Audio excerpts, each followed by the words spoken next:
Это главная тема, мы продолжаем. С каждым днем обстановка в стране, к сожалению, хуже. Только за прошедшие сутки 1644 подтвержденных диагноза COVID-19. Ежедневный прирост в 1500 человек уже стал нормой. В списке заразившихся без малого 46 тысяч человек, 188 скончались. 11% среди заболевших коронавирусом медики. Из 5000 врачей и медсестер 18 умерли, 511 сейчас на лечении. Большинство больниц страны уже переполнено. В каждом регионе открывают дополнительные стационары. В спортивных учреждениях, гостиницах и санаториях. Например, в Павлодаре дворец спорта Баянтау переделали в госпиталь. Ассаламу алейкум, казах елі. Как ни крути, в этот раз обстановка с пандемией действительно плачевная. Страна оказалась не готова к такому массовому распространению инфекции. Коронавирус это или вспышка пневмонии не имеет никакого значения, когда наше правительство, как всегда, халатно отнеслось к выполнению своих прямых обязательств.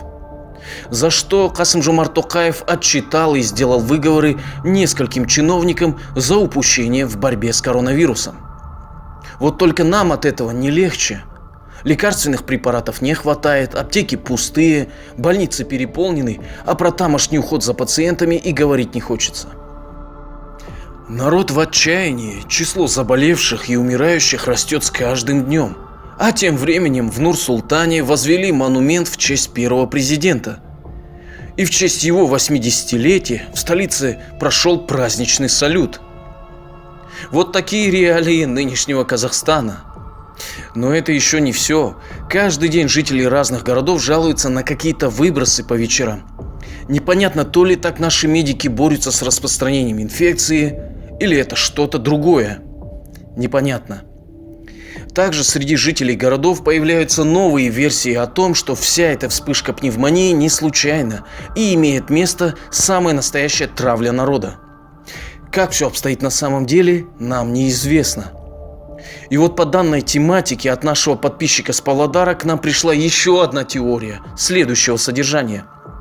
Сразу хочу отметить, фейковый вброс это или нет, решать уже вам. Ведь провокационной дезинформации сейчас пруд-пруди. Но так или иначе, обязательно поделитесь своим мнением в комментариях. Я, Саня, вчера, разговаривал здесь в Москве, пацанчик сидит, директором там, знаешь, на одной фирме, работает наш павлодарский там. А у него, вообще шеф самый главный, там полковник, какой-то. Ну и он мне кричит: Леха, вот родителей хочу забрать с Павлодара, сестру всех. Я говорю, а что такое? Он такой говорит: ты что, не понимаешь, у вас, это биохимическое оружие, на Казахстан, сделали вот это вот.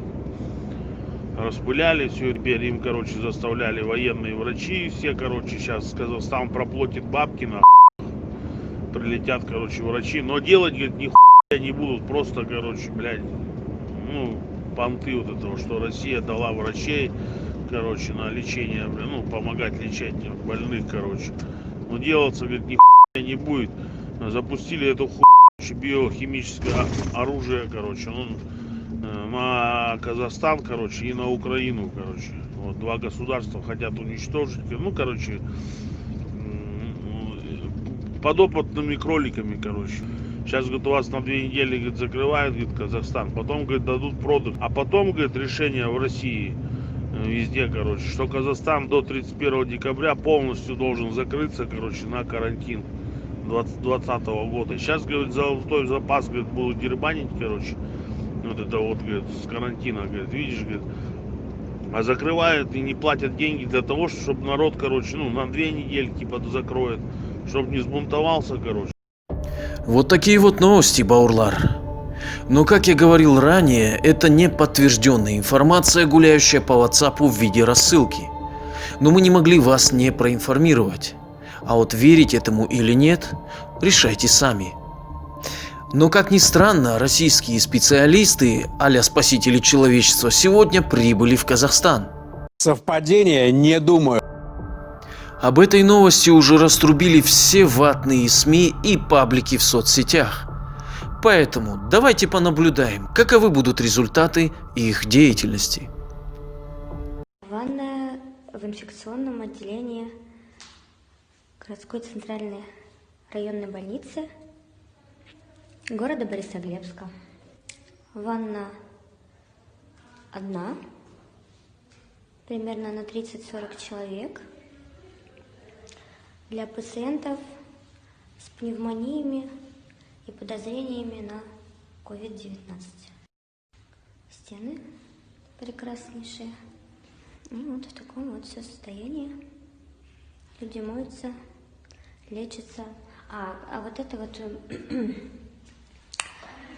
панорамное окно, которое выходит во двор на первом этаже. Ставьте лайки, подписывайтесь на канал и обязательно делитесь этим видео с друзьями. Аурмайстер Хамай, будьте в форме как Елбасы. Сау болыңыздар.